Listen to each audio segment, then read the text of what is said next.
नमस्कार, स्वागत है आपका द न्यूज पर। मैं हूं आपके साथ शिप्रा सैनी। अयोध्या में राम मंदिर के उद्घाटन की तारीख जैसे जैसे करीब आ रही है, कांग्रेस समेत तमाम विपक्षी पार्टियों ने अपने असली रंग दिखाने शुरू कर दिए हैं। मुंह में राम बगल में छुरी, ये कहावत कुछ पार्टी के नेताओं पर बिल्कुल सटीक बैठ रही है। और इन सब के बीच कर्नाटक से बड़ी खबर है, जहां पर कांग्रेस पार्टी का तुष्टीकरण वाला असली चेहरा बेनकाब हुआ है। जी हां, राम मंदिर आंदोलन से जुड़े करीब 30 साल पुराने मामले अब कर्नाटक सरकार, वहां की पुलिस द्वारा खोले जा रहे हैं। पुलिस ने ऐसे 300 लोगों की लिस्ट बनाई है जो कथित तौर पर राम मंदिर के आंदोलन से जुड़े थे। तो ये बौखलाहट साफ तौर पर देखने को मिल रही है। सिर्फ इतना ही नहीं, इस पूरे मामले को लेकर 2 लोगों को गिरफ्तार भी किया जा चुका है। तो कांग्रेस पार्टी की सिद्धरमैया सरकार कर्नाटक में है और वहां पर राम मंदिर से जुड़ा ये 30 साल पुराना मामला जिसे खोला गया है और 3 दशक बाद राम मंदिर के मामले में अब गिरफ्तारी कर्नाटक में शुरू हो गई है। मैं आपको ये बता दूं कि आंदोलन वाले 1992 के केस में पुलिस ने श्रीकांत पुजारी को गिरफ्तार किया है। ये बड़ी जानकारी सामने आ रही है और जाहिर तौर पर अब राम मंदिर आंदोलन में शामिल अन्य हिंदुओं पर भी गिरफ्तारी की तलवार कर्नाटक में लटकी हुई है। तो जाहिर तौर पर ये तुष्टीकरण की राजनीति जो कांग्रेस पार्टी कर्नाटक में करती रही है, उसका एक नमूना साफ तौर पर देखने को मिल रहा है। कांग्रेस सरकार के शासनकाल में ये कार्रवाई वहां पर हो रही है और बीजेपी ने साफ तौर पर यह सवाल किया है कि 30 साल में आपकी पार्टी की सत्ता भी केंद्र में थी, यहां तक कि राज्य में भी थी, तो तब आपने ये गिरफ्तारियां क्यों नहीं की? तब आपने इस पूरे मामले की जांच पड़ताल क्यों नहीं की? तब ये मामला उजागर क्यों नहीं हुआ? ये सवाल बीजेपी की ओर से पूछे जा रहे हैं और साफ तौर पर यह कहा जा रहा है कि दरअसल ये कांग्रेस पार्टी का असली चेहरा है, जो राम मंदिर के निर्माण से कांग्रेस बौखलाई हुई है और वो चेहरा अब बेनकाब हो रहा है। एक तरफ मैं आपको ये बता दूं कि कांग्रेस पार्टी के कई नेता हैं जो ये कह रहे हैं कि हम राम मंदिर निर्माण का समर्थन करते हैं, हम राम मंदिर के उद्घाटन में हमें आमंत्रित किया जाए या ना किया जाए, हम फिर भी राम मंदिर जाएंगे। वही सिद्धरमैया भी राम मंदिर के निर्माण के समर्थन में बयान दे रहे हैं, लेकिन उनकी सत्ता में वहां पर क्या कुछ हो रहा है? कर्नाटक पुलिस ने ये 30 साल पुराना मामला खोल दिया है और वहां पर गिरफ्तारियों का दौर शुरू हो गया है। तो जाहिर तौर पर ये कर्नाटक में सिद्धरमैया सरकार को पूरी तरीके से बेनकाब करने वाली एक बात है। और इतना ही नहीं, जिस तरीके से वहां पर कर्नाटक में कांग्रेस पार्टी के जो नेता हैं, उनके बयान सामने आ रहे हैं, अजीबोगरीब बयान है। कांग्रेस पार्टी के एक नेता कर्नाटक में हुलाल खेरे अजने, उनकी तरफ से बयान दिया गया है और उन्होंने ये कहा है कि सिद्धरमैया तो खुद राम है, फिर अयोध्या में राम मंदिर में जाकर उस राम की पूजा क्यों करें? तो इस तरीके के बेतुके बयान जो हैं वो कांग्रेस पार्टी के लीडर्स के सामने आ रहे हैं। लेकिन आपको मैं ये बता दूं कि जैसे ही ये पूरा मामला सामने आया है, यानी कि लगभग 30 साल पुराना मामला, 1992 का ये एक केस, जिसमें अब 300 लोगों की लिस्ट तैयार बाकायदा कर्नाटक पुलिस ने कर ली है और गिरफ्तारियों का दौर शुरू हो गया है। लेकिन इसको लेकर वीएचपी के नेता कर्नाटक में संजय बड़ास्कर, उनकी तरफ से बयान दिया गया है और यह कहा गया है कि कांग्रेस बीजेपी और हिंदू कार्यकर्ता से बदला ले रही है। यानी ये पूरा जो मामला है, ये जो पूरी कार्रवाई है, ये बदले की भावना की कार्रवाई है और हम इस पूरे मामले को लेकर कानूनी लीगल एक्शन लेंगे, ये साफ तौर पर वीएचपी की ओर से कहा गया है। क्या कुछ वीएचपी नेता की ओर से कहा गया है, सुनिए। Exactly, it wasn't true. The Congress government has taken in revenge against the Bharatiya Janata Party and the Hindu Karyakartas. Since the case was registered in the year 1992 and charge sheet was filed in the year 1993, case was splitted in the year 1994. Since 1992, nobody was arrested in that case. Now, the whole country is looking after the inaugural function of Ayodhya Rama Janmabhoomi Ayodhya temple.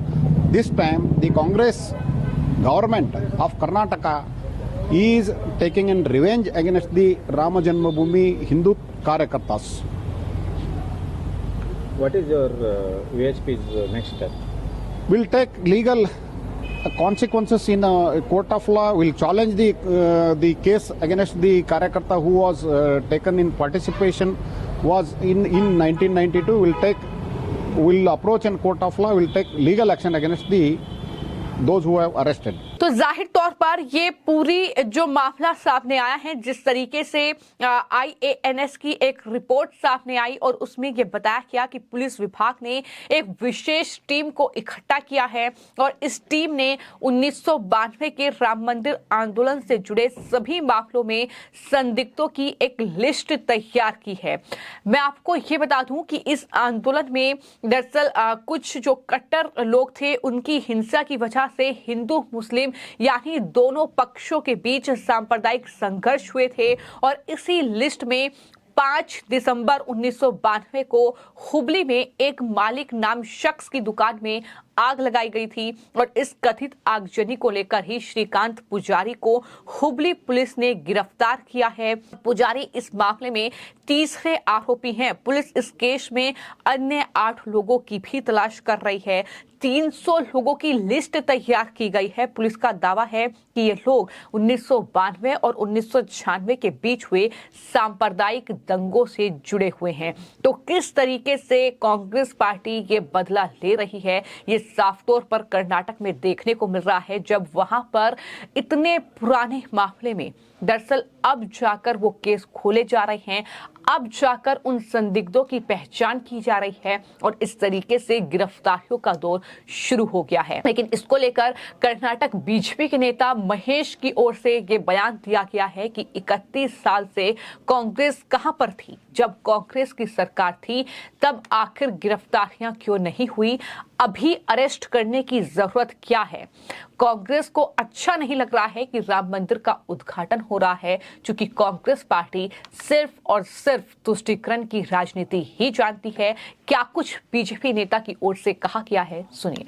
देखिए, जो अभी राम मंदिर जनवरी 22 को रामलीला का प्रतिष्ठान होने का ये वक्त पूरा देश बहुत सुंदर से स्वागत कर रहे थे, तभी इसके बीच में 31 इयर्स बैक जो केस हुआ था हुबली में, वो केस में पुलिस ने एक आदमी को उसमें अरेस्ट करके उसको कस्टडी दे दिया है। लेकिन अभी ये लग रहा है, ऐसा तो लगता है, क्योंकि इतना 31 इयर्स क्या कर रहे थे, फिर अभी क्यों ये मुद्दा उठाया। तो कांग्रेस पार्टी वाले ने ये राम मंदिर के बारे में जो काम हो रहा है और अच्छा पूरा देश उसको देखने के लिए उत्सुक है। सब लोग जनवरी 22 को कब बात अगर कुछ सोच रहे हैं, सब लोग रामलीला के बारे में बात कर रहे हैं, हर जगह पे रामलीला के बारे में यात्रा हो रहा है। जो अक्षता जो राम मंदिर से आए थे उसको घर घर देने का और इन्विटेशन करने का काम कर रहे हैं। लेकिन ये पार्टी, कांग्रेस पार्टी, अभी ये लग रहा है, ये केस होने के बाद लग रहा है जो पुराना केस 31 इयर्स का जो पीछे का केस था, तो अभी उठाने के लिए कोशिश की है। इसके लिए ये तो कंडम करते हैं हम, भारतीय जनता पार्टी कर्नाटक में ऐसा, ये लोग ऐसा नहीं करना चाहिए थे। अगर भी उठाना है तो 31 इयर्स क्यों नहीं उठाया। 31 इयर्स का जब उसका ही था, उसका ही गवर्नमेंट थे, सभी कांग्रेस पार्टी वाले रोलिंग कर रहे थे, सभी कर रहे थे, लेकिन तभी कुछ नहीं किया। अभी बोल रहे हैं नहीं, वो लोग मिला नहीं, अरेस्ट नहीं हुआ था, इसके लिए भी हम उसको अरेस्ट किया करके ऐसा। तो 31 ईयर से कांग्रेस पार्टी कितना साल शासन किया इधर, फिर तभी का पुलिस क्या किया।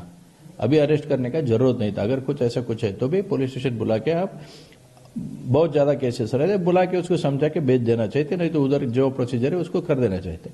अभी कांग्रेस पार्टी ये मुद्दा होने के बाद लग रहा है कांग्रेस पार्टी को राम मंदिर में राम लला मूर्ति प्रतिष्ठा अच्छा नहीं लग रहा होगा शायद। और हिंदू जो अफीजमेंट पॉलिटिक्स बोलते हैं कांग्रेस पार्टी का, वो हद ज्यादा ही थोड़ा लग रहा है। एक बार मुख्यमंत्री जी बोलते 10,000 करोड़ हम मुसलमानों को दे देंगे, एक तरफ बोलता है, और एक मंत्री कुछ ना बोलता है। ऐसा अनाप शनाप बकने का काम अभी कांग्रेस पार्टी वाले ज्यादा कर चुका है और अफीजमेंट पॉलिटिक्स भी बहुत ज्यादा हो चुका है। इसके लिए हम कंडम करते हैं।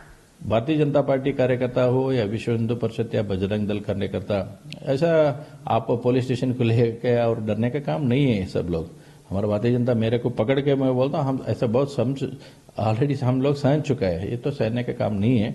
इसके लिए अभी तो होशियार होना चाहिए। ऐसा अरेस्ट गिरेस्ट करने का काम कांग्रेस पार्टी छोड़ देना चाहिए। तो जाहिर तौर पर एक तरफ अयोध्या में राम मंदिर बनकर तैयार हो रहा है, उसके लिए कई हिंदुओं ने अपने प्राणों की आहुति दी है। 1992 में बाबरी मस्जिद का ऊपरी ढांचा तोड़ा गया था। इतना ही नहीं, लाखों कार सेवक आंदोलन करके राम मंदिर निर्माण के लिए उन्होंने बलिदान दिया था और कहीं न कहीं उनके बलिदान को आज हर कोई याद कर रहा है। 22 जनवरी को राम मंदिर में रामलला की प्राण प्रतिष्ठा होनी है। अयोध्या नगरी को पूरी तरीके से सजाया गया है, चूंकि तमाम वीवीआईपी और वीआईपी गेस्ट जो हैं वहां पहुंचने वाले हैं।